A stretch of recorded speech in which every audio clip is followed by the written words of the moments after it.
विनायकैकणायकं विनाजिदेवदैक्यकं नताशुभासुनाशकं नमामि तं विनायको वेदरादिबीजरं नवोदितार्कभास्वरं नमस्तुरारिमुद्रं नदादिदावदुत्तरं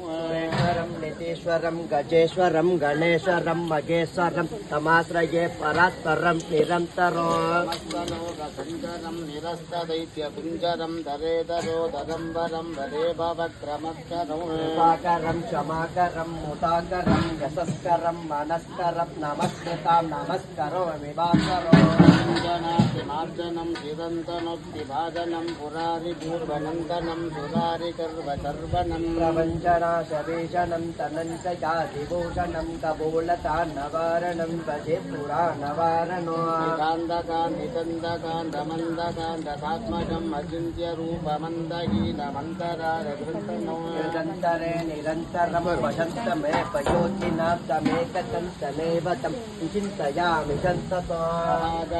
पञ्चरत्नमादरेण योन्मती प्रसादके जुगीष्मरं गणेश्वरो आरोगतां वदोषतां सुसागितं सुपुत्रतां समासतायुरक्तभूरिमभ्युवैः सोशिरात् ॐ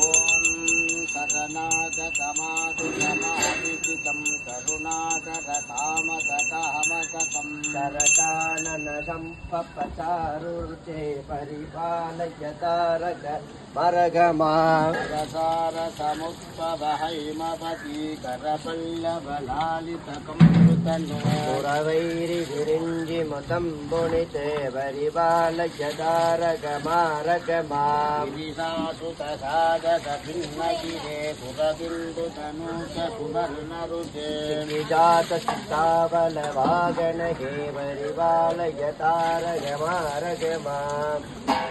जनप्रिय वीर नमो जय भक्त जनप्रिय पत्र नमः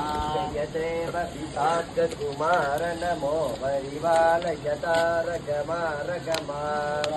भव मे पदितो भव मे पति मे भगवन् भवरक्षकतो